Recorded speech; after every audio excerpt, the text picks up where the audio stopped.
오늘 우리가 이제 역대상을 읽게 됐습니다. 역대상 오늘 29장까지 있는 말씀인데, 오늘 말씀을 통해서 창대케 하시는 하나님을 만나고 창대케 하시는 하나님이 함께 하심으로 창대케 하시는 인생의 역사, 가문의 역사, 교회의 역사, 우리 조국 대한민국의 역사가 또 새롭게 시작되는, 또 기회가 되는 아주 복된 시간 되시기를 바랍니다.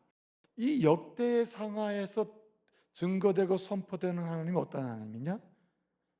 우리 하나님은 창대케 하시는 하나님입니다. 할렐루야. 창대하게 하시는 하나님, 오늘 그 하나님을 만나시기를 말씀으로 축복합니다. 창대하게 하시는 하나님. 사실 다윗은 좀 문제도 많죠. 하나님께 부끄러운 일도 많아요. 그럼에도 불구하고 창대하게 하신 하나님이 그와 함께 하심으로 그도 어떻게 됐습니까? 창대케 하시는 하나님의 복을 받은 사람이 다윗입니다. 그런데 말입니다, 얼마나 창대케 됐느냐. 이 다윗이, 가장 우습게 경멸받던 다윗이, 이 세 아들 우습게 여기던 다윗이 어떻게 됐습니까? 온 이스라엘. 여기 온 이스라엘이라는 말은, 이 히브리어라면 콜 이스라엘이라는 말, 콜이라는 말은 한마디로 꽉 차고 더 이상 말할 필요가 없는 거예요. 열애가 없는 겁니다. 열애가 없어요. 콜 이스라엘, 온 이스라엘, 온 이스라엘의 왕이 됐다는 말입니다. 그러니까 모든 지파의 사람들이, 모든 사람들이, 정말 물론 반대하는 사람 한두 명 있었겠죠. 그러나 어떻든 모든 백성의 지지를 받고 사랑받고 존경받는 왕이 됐다는, 이 정도 되면 여러분 세상에서 찾기 어려운 사람이에요. 사실은 그만큼 창대케 됐다는 말이에요. 이거 누가 했습니까? 창대케 하신 하나님이 창대케 만들어주니까 이렇게 됐다는 말이에요. 아멘.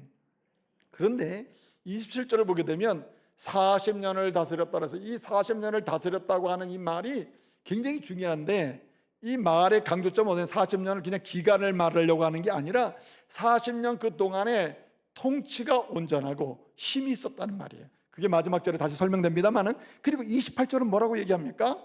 이 사람이 나이 많아 늙도록 했습니다. 나이 많아 늙도록. 그러니까 소년 시절부터 왕이 되고 30세에 왕이 됐거든요. 그러니까 70까지 좀 와 있는 거 아니에요? 넘어간 거죠. 그리고 왕노릇하고 자녀도 낳고 이러는 동안에 나이 많아 늙도록 어떻게 됐다 그랬습니까? 부귀와 존귀를 누렸다고 했습니다. 여기 부귀와 존귀라는 말은, 부귀는 그야말로 세상에서 여러분이 누리고 필요한 모든 것 공급받았다는 뜻이에요. 모자람이 없었다. 이런 인생 살고 싶죠? 아멘 하는 사람 복이 있을지어다. 아이, 나도 그렇게 살고 싶어요. 네. 하나님이 모든 때를 따라 필요를 꽉꽉 채워주는 거 얼마나 행복합니까? 이런 사람이 다이셨다. 부귀를 누렸고요, 존귀를 누렸다 그랬습니다. 이 존귀라는 말은 카보드라고 하는 말인데, 그야말로 명예, 영광, 자랑을 할 만한 그런 존귀한 이름, 명예를 얻었다는 말이에요. 명예, 영광을 누렸다 이 사람이. 여러분, 얼마나 나이를 드시고 계십니까?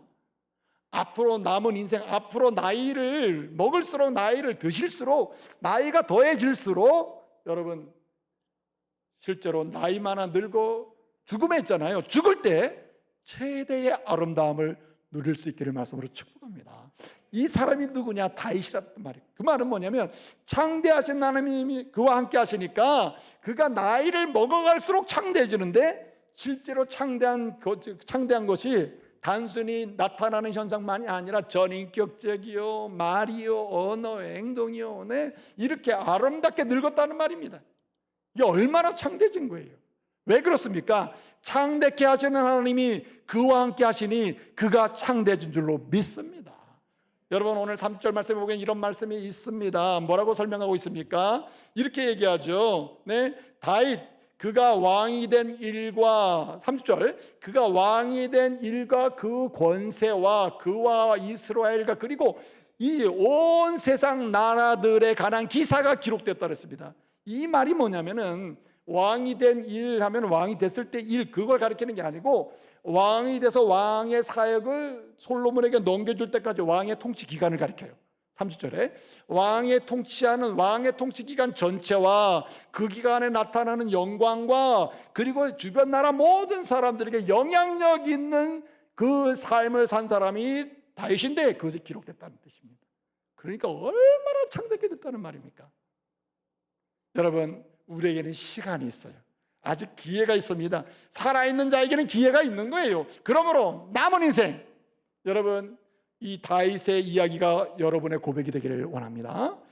여러분의 이름이, 여러분이 나이 많아 늙도록 부귀도 누리시고 종기도 누리다가 죽음에 여러분의 다음 세대조차도 하나님의 은혜 가운데 창대케 되는 역사가 계속되기를 말씀으로 축복합니다. 여러분, 한 세대가 가고 한 세대가 오잖아요. 이게 불완전한 게 많아요. 예를 들어 교회도 그래요. 한 세대의 담임 목사가 사역을 하다가 은퇴를 하잖아요. 다음 세대 목회자가 들어오는 가운데 교회가 분열이 많이 일어나죠. 온전하게 이 개성이 안 되는 거 많아요. 그래서 여러분, 오늘 본문에 보게 되면 얼마나 다윗이 창대해졌는가. 다윗 자기에게만 끝난 게 아니라 그가 죽음에 그의 창대함이 계속 이어져요. 누구에게? 솔로몬에게 이어져요. 그래서 여러분, 역대하를 보잖아요. 역대하가 이제 시작이 되는데 역대하 1장 1절을 보게 되면 뭐라고 설명하냐면, 다윗의 아들 솔로몬, 하나님께서 그와 함께 하시니 그가 어떻게 됐다고 설명을 시작합니까? 그가 어떻게 해요? 심히 창대해지니라. 할렐루야. 심히 창대해지는 이야기가 역대하에 설명된다, 이런 뜻이에요. 누구의 창대한 이야기가? 솔로몬의 창대한 이야기가 시작된다는 거예요. 그러니까 여러분, 다윗이 얼마나 창대하게 됐다는 말입니까? 자기에게 창대함으로 끝난 게 아니고 자기 아들 솔로몬은 그러다 이 다음 세대까지 창대한 것을 보는 가운데 하나님 나라 가는 거, 여러분의 꿈이 되시기를 바랍니다. 여러분, 오늘 이 역대하 1장 1절에 보면 심히 창대해졌다 그래서 심히, 이 심이라고 하는 요 말이라고 하는 말인데, 이 말의 원래 의미는 위쪽으로라는 말, 방향이 위예요. 위쪽으로. 그 다음에 올라가는 거, 세 번째는 대단하게, 이런 뜻이에요. 여러분, 위쪽을 향하여 올라가면 사람들이 보고 뭐라고, 야, 대단해, 이러는 거 아닙니까? 명예가 올라가요, 하나 권력이 올라가, 심지어는 진짜적인 것은 하나님을 의지하는 믿음의 부함이 올라가. 그래서 어떻게 됩니까? 야, 역시 믿음 좋아, 대단해, 진짜 대단해. 여러분, 이것이 뭡니까? 창대함인 줄로 믿습니다. 하나님이 다윗을 그렇게 만들었다는 거예요. 왜? 창대하신 하나님이 뭐 하심으로? 함께 하실 때 그런 기적이 일어난단 말이에요. 그래서 우리는 어떤 사람이 되어야 되느냐? 창대케 하시는 그 하나님이 언제 어디서든지 함께 하시는 성도가 되어야 할 줄로 믿습니다. 여러분, 이 시대를 움직이는 교회는 어떤 교회냐? 창대케 하시는 하나님이 함께하는 교회예요. 창대케 하시는 하나님이 함께하는 그 나라는 소수민족이든 큰 민족이든 상관없이 결정적으로 세상을 축복할 수 있는 민족으로 창대케 하실 줄로 믿습니다. 그래서 여러분, 오늘 드리고 싶은 말씀이 거기 있는 거예요. 우리가 그러면 하나님이 함께하는 사람, 창대하신 하나님이 함께하는 사람 누구입니까? 그래서 창대케 하신 하나님의 기적을 볼 사람이 누구냐는 말이죠. 중심이 살아있어야 돼요. 중심이 살아있는 사람이에요. 세 가지 중심이 살아있어야 돼요. 먼저 하나님 중심으로 살아야 할 줄로 믿습니다. 여러분, 역대상을 보게 되면요, 1장부터 9장까지는 족보예요. 아담부터 시작해가지고 바벨론 포로에서 돌아오는 하여튼 사람들의 족보가 쭉 나와요. 물론 거기 마지막에 보면은 예컨대 사울의 족보도 나오고 베냐민 지파의 족보도 이제 좀 더 마지막에 한 번 더 설명되거든요. 그런데 일단 족보가 나와요. 이 족보가 나오는데, 족보란 직계가 있고 반계가 있잖아요. 진짜 중요한 뭘 말하려고 하는, 진짜 말하려는 족보가 쭉 나오면서 가지에 이제 붙어 있는 반계 가족이 있잖아요. 족보라는 게. 그런데 이 1장부터 9장까지 아담으로부터 쭉 기록하고 있는 이 족보의 핵심이 뭐냐? 진짜 뭐냐? 선민, 하나님의 백성, 택함받은 백성, 하나님의 자녀의 족보인 줄로 믿습니다. 한마디로 믿음의 족보라. 한마디로 무슨 족보냐? 하나님 중심으로 사는 자들의 족보예요. 하나님 중심으로 살아야 될 자들의 족보가 9장까지 기록됨을 믿으시기 바랍니다. 무슨 얘기냐? 누가 창대케 하시는 하나님, 거대하게 만드신 하나님, 양육하신 하나님, 인물되게 하고 쓰임받게 하시는 그 창대케 하신 하나님이 함께 하심을 경험하느냐? 하나님 중심으로 사는 사람이에요. 매 순간마다 누구에게로 돌아가요? 하나님께로 돌아가는 사람이에요. 하나님께로 돌아가는 사람. 여러분 보세요. 이 다윗은요, 진짜 문제도 많은 사람 아닙니까? 문제 많은 사람이잖아요. 그럼에도 불구하고 다윗의 강력한 특징이 무엇입니까? 매 순간마다 어디로 간다고요? 주님께로 돌아가요. 주님께 내가 돌아갈 분 누구냐? 주님께로 가는 거다. 주님께로 돌아가는 거예요. 주님께로 들어가면요, 주님께로 돌아오는 자를 주님이 마다하지 않으셔요. 호세의 메시지가 뭡니까? 주님께로 돌아가자는 거는 이스라엘의 문제가 어디 있느냐? 주님께로 돌아가지 않는 데 있다는 거예요. 중심에서 여호와 하나님을 잊어버렸기 때문에 문제가 생겼다는 말이죠. 여러분, 사울 왕의 족보가 마지막 베냐민 족보의 족보가 좀 나오거든요. 그 사울 베냐민 족보가 나오는데 그 족보를 왜 안 해도 될 걸 다시 반복해서 기록하는 게 있거든요. 근데 왜 그럴까? 다 이 믿음의 족보 속에 다윗이 연결되는데 다윗과 연결되는 족보를 비교하기 위해서예요. 사울의 족보의 문제는 어디서 생기느냐? 하나님 중심이 아니었기 때문이에요. 다윗의 족보의 핵심은 무엇입니까? 다윗이 왜 창됐게 됩니까? 일으켜주시고 살려주시고 그리고 갈 길을 열으시는 그 하나님이 왜 그와 함께 하십니까? 하나님 중심이기 때문에. 하나님 중심. 그래서 은혜를 받은 사람은 적어도 다른 것은 몰라도요, 매 순간마다 하나님께로 돌아가야 할 줄로 믿습니다. 지금 여러분, 우리 민족이 76주년이 됐어요. 하나님이 일제 강점으로부터 자유도 주시고 평화도 주시고 그리고 창대케 하시는 능력도 주셔서 오늘 이렇게 창대함을 보고 있다 이 말이죠. 지금 우리가 다시 이 민족의 광대함, 창대함을 볼 수 있기를 원하고 다음 세대가 이 일을 보기를 원한다면 우리 어떻게 해야 됩니까? 믿음의 선진들이 그랬던 것처럼 다시 새벽을 깨우는 주님께로 나가야 할 줄로 믿습니다. 네? 하나님께로 다시 돌아가야 돼요. 돌아가는 게 사는 것입니다. 사울이 왜 왕으로 임명을 받고 결국은 버림을 받습니까? 쓰임받지 못하니까 하나님 중에서 이탈했기 때문에. 중심이 흔들리면요, 다 문제가 생기는 것입니다. 또 한 가지는요, 이 10장부터 20장까지를 보게 되면요, 거기에 이제 이 사울은 점점 약해지고 다윗은 점점 강해지면서 드디어 사울이 죽고 다윗이 왕이 된 이야기 나와요. 그러면서 13장부터 17장까지 보게 되면요, 이 다윗 왕이 첫 번째 한 일을 기록하고 있어요. 왕이 된 다음에 공식적인 일이 뭐냐? 이걸 기록하고 있죠. 여러분, 대선 후보들 요즘 많이 나오죠.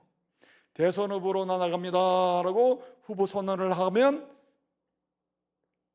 다 어디부터 갑니까? 현충원에 가고 뭐부터 하고 다 그러죠.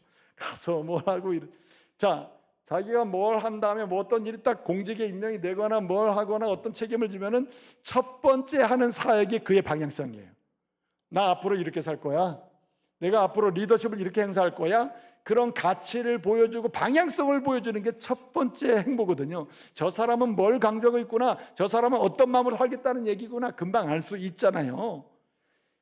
다윗이요, 왕으로 공식적으로 임명을 받고 왕으로 즉위를 한단 말이에요. 왕으로 즉위한 다음에 공식적으로 첫 번째로 한 일이 역대상의 기록이 되는데 그게 13장부터 17장 이야기예요. 그 핵심은 무엇입니까? 아무도 간증 갖지 않았던 언약궤를 어디로 모셔오는 겁니까? 왕 노릇하고 있는 수도, 이스라엘의 수도, 왕이 머무는 그 자리, 곧 예루살렘 성으로 모셔오는 거예요. 그 다음에 뭐합니까? 전쟁을 해요. 기록상으로 보면 11장 이후에 전쟁을 하는, 무슨 전쟁합니까? 정복 전쟁을 하죠. 대적을 무찌르고. 그래서 하나님이 약속했던 땅을 다 차지해버려요. 그런 식으로 기록을 한단 말이죠. 자, 대적을 이길 수 있는 승리, 그가 싸움마다 이기는 승리, 어디 가든지 승전가를 부르고 승리의 계가를 부를 수 있던 이유가 뭐냐를 오늘 기록하고 있어요. 뭘 중심으로 갔기 때문에? 말씀 중심으로 갔기 때문이다. 할렐루야. 하나님 중심으로 돌아가고 그 다음에 어디로 가느냐? 그분의 말씀으로 돌아가야 할 줄로 믿습니다. 여러분, 히브리서 4장 12절 이하를 보게 되면요, 하나님의 말씀은 어떠하냐? 그 말씀은 살았고 운동력이 있다, 활력이 있어서 그 마음과 혼과 생각을 어떻게 해요? 찔러 쪼기까지 하고 생각을 감찰한다, 그래서 살려낸다, 이렇게 말씀하고 있지 않습니까?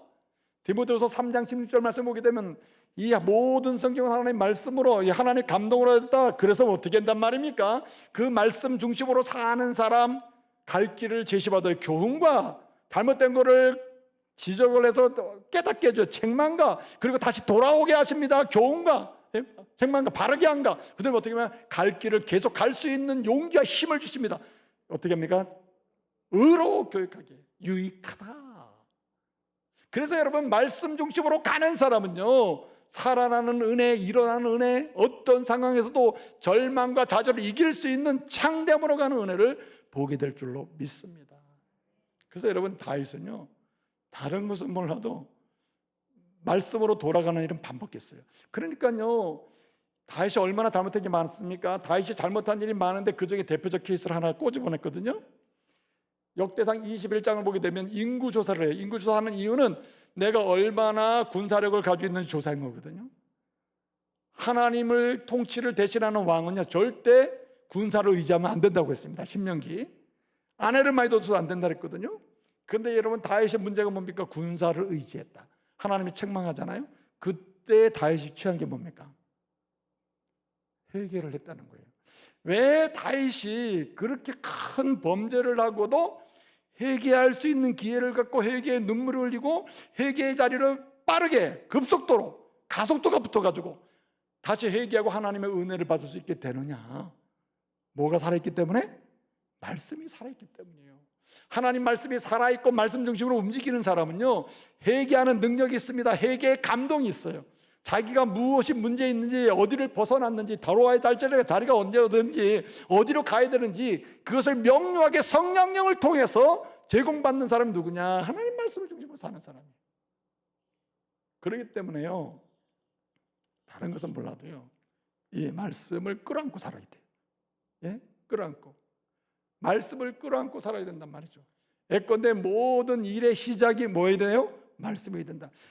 이 다윗이요 말이죠, 왕의 사역을 시작하면서 모든 일의 시작은 뭘로? 말씀으로 시작하는 거예요. 내가 싸움을 하든 통치를 하든 왕의 사역을 하든 그 모든 시작은 뭐다? 말씀이라는 거죠. 말씀. 그래서 여러분, 말씀에다 해답을 찾아야 돼요. 자녀의 문제가 있습니까? 말씀이 내게 뭐라고 교훈하는지. 일에 문제가 있습니까? 말씀이 내게 뭐라고 교훈하는지. 예? 관계에 문제가 있습니까? 하나님 말씀이 먼저 내게 뭘 요구하시는지. 말씀 중심으로 돌아가서 하나님의 응답을 기다리면 주님이 말씀을 통하여 갈 길도 밝혀주시고 돌아올 것, 잘못된 것도 알게 하시고 돌아올 수 있는 능력. 사람이 돌아오고 싶어도요, 자존심 때문에 못 돌아오는 경우 많거든요. 그러나 하나님의 사람은 자존심의 문제가 아니라 말씀이 돌아가게 해가지고 뭐 미안하면 미안하다, 잘못되면 잘못됐다, 회개도 하고 관계도 회복하는 능력이 있기 때문에 그 사람을 통해서 창대케 될 줄로 믿습니다. 그래서 여러분, 시편 19편을 보게 되면 이 말씀은 눈을 밝게 해요, 귀를 밝게 해요, 손을 밝게 해요. 하여튼 지혜를 주는 게 뭐냐? 말씀이다. 말씀. 말씀은 영혼을 밝게 만드는, 영혼의 그 미소도 짓게 하는 게 말씀이라 그랬어요. 마지막 하나는, 여러분 매일마다 말씀을 좀 사모하세요. 네? 어쩜 이렇게 안 읽어요? 난 정말 답답해요. 아니, 그렇게 말씀을 좀 사모하자라도 너무너무 사랑하네. 진짜 여러분, 하나님이 함께 하심 속에 창대함을 경험해 보세요. 야, 이것밖에 길이었구나. 이게 감동이 감동. 네? 마지막 세 번째는요, 진짜 마지막 중요한 게 뭐냐면은, 여러분 이제 21장은 실수 인구조사 사건을 기록하고 22장부터 마지막 29장까지는 모든 이야기, 한마디 다윗이 왕노릇하면서 무슨 일을 하든 그 마음에 무슨 일, 성전 져야 되는데, 성전 져야 되는데, 성전 져야 되는데. 하나님이 솔로몬에게 성전 짓게 하셨잖아요. 그러니까 여러분, 다윗은 뭐 했습니까? 성전 건축해야 되는데 모든 준비를 완벽하게 해놓은 사람이 다윗입니다. 다윗은 평생 살면서 뭐 했냐면은 성전 건축을 완벽하게 해요. 금은, 철, 옷의 모든 필요한 것을 다 준비한 사람. 그래서 여러분 29장을 보게 되면요, 다윗이 죽을 때 말이죠, 유언을 할 거 아니에요. 유언을 하는데 이렇게 합니다. 하나님 잘 섬겨라. 그러면서 뭐 하느냐, 솔로몬뿐만 아니라 모든 지도자들에게 얘기해요. 여러분, 내가 마지막으로 유언합니다. 여러분, 성전 지세요. 성전 지세요. 그리고 죽는다니까요. 그리고 또 뭐라고 합니까? 내 평생의 성전 건축이 내 소망이고 준비하는 일이 내 사역이었어. 내가 모든 통치를 하더라도 내 모든 집중은 어디가 있었느냐? 성전을 건축하는 거였어. 성전 준비였어. 그래서 내가 하나님이 많은 은혜를 주셔가지고 금도 주시고 은도 주시고 철도 주시고 놋도 주시고 온갖 세상의 부귀영화 다 누렸다 그랬잖아요. 부귀를 다 주셨다. 오쉐르, 이 오실이라는 말이요, 세상의 모든 갖가지 좋은 것들 다 말하는 거거든요. 본문에서는 부귀를 다 주셨어요. 근데 여러분, 놀라운 것은 하나님이 주신 부귀를 다 뭘로 드렸어요? 성전 건축을 위해 다 내놓고. 이야, 기가 막힌 사람 아닙니까? 그리고는 여러분, 죽을 때 뭐라고 합니까? 내가 이렇게 인생을 살았어. 성전 건축을 위한 소망으로 살았어. 그러니 여러분, 성전 건축하시오. 그리고 자원하여 이 일에 참여하시오. 그러니까 백성들은 어떻게 들었습니까? 너도 나도 헌금을 했다, 이렇게 돼 있습니다. 뭘 받기 때문에? 다윗의 창대함을 받기 때문에 백성들이 그렇지, 나도 저런 인생 살아야지 하고 가는 거예요. 무슨 말입니까? 결론적인 얘기 이런 거예요. 여러분, 누가 창대케 하신 하나님 누구와 함께 하십니까? 누가 창대케 하신 하나님 함께 하심으로 창대함을 봅니까? 커집니까? 증가합니까? 누가 여러분 초과되는 역사를 봅니까? 여러분, 교회 중심으로 사는 사람이에요. 교회 중심으로. 여러분의 남은 인생이 교회 중심으로 사시기를 말씀으로 축복합니다. 그리스도의 피로 값주고 사신, 그리고 세움받은 하나님의 교회를 중심으로 여러분의 인생에 관심을 두고 살아갈 때에 그 주인 되시는 그리스도께서 그 피값으로 자자손손 은혜를 주시고 그리고 창대케 하실 줄로 믿으시기 바랍니다. 지금은요, 코로나가요, 우리의 마음이 교회로부터 떠나게 만들었어요. 공간적으로도 지금 문제가 있지만은 이 마음이 떴다는 게 지금 문제가 되고 있습니다. 이 하나님을 예배하는 예배의 자리 진실성이 지금 떠나고 있다. 그래서 여러분, 우리 교회도 보게 되면은 예배 드릴 때는, 이전에는 처음에 코로나 때는 그냥 너도 나도 들어와가지고 접속을 해가지고 예배를 드렸거든요. 요즘은 예배 때는 잠자느라고 안 들어와. 그리고 어떻게 하느냐, 예배 끝나고 한두 시간 지나야 이제 들어와서 예배 드릴까? 그리고 예배를 드리는 겁니다. 이게 무슨 심각한 일이 벌어지고 있는 거죠. 여러분, 성전 중심으로 한다는 말은 성교회로 돌아가자는 말이에요. 예배로 돌아가야 된다는 거예요. 기도의 자리로 돌아가야 된다는 말입니다. 주님을 높이는 찬양의 자리로 돌아가야 할 줄로 믿습니다. 돌아가야 사는 거예요. 슈브라는 말이죠. 슈브. 돌아가면, 하나님께로 들어가면 음성을 듣습니다. 하나님께로 들어가면 말씀을 받아요. 하나님께로 돌아가면 회개의 능력을 경험해요. 교회로 돌아가면 은혜를 받아요. 하나님이 열어주신 선한 길을 보게 돼요. 아멘. 이제는 우리가 돌아갈 때입니다. 어디로? 중심으로 돌아갈 때. 어디 중심? 하나님의 중심으로, 그리스도 중심으로 우리를 끊임없이 십자가의 복음 앞에 엎드리게 하고 그 영접하게 함으로 십자가의 보혈의 그 제3의 은혜와 자녀됨의 권세를 누리게 하시는 그 복음으로 예수께로 돌아가고 그 복음의 능력을 적용해 준 우리 마음을 흔들어서 계속해서 감동하게 하시는 성령께로 돌아간, 그 말씀으로 돌아가는, 그리고 어떻게 합니까? 교회로 돌아가는. 한번 따라해 봅시다. 주님께로 돌아가자, 말씀으로 돌아가자, 교회로 돌아가자, 예배로 돌아가자, 기도의 자리로 돌아가자. 아멘. 돌아가는 자는 창대케 하시는 하나님 만날 줄로 믿습니다. 그 하나님이 함께 하실 줄로 믿습니다. 함께 하시는 가운데 가문의 창대함도, 교회의 창대함도, 여러분 개인의 인생의 창대함도, 아니 여러분 개인 인생을 살면서 그가 나의 많아 늘도록 따릅시다. 부귀와 존귀를 누리다가 이 은혜도 누리시기를 말씀으로 축복합니다.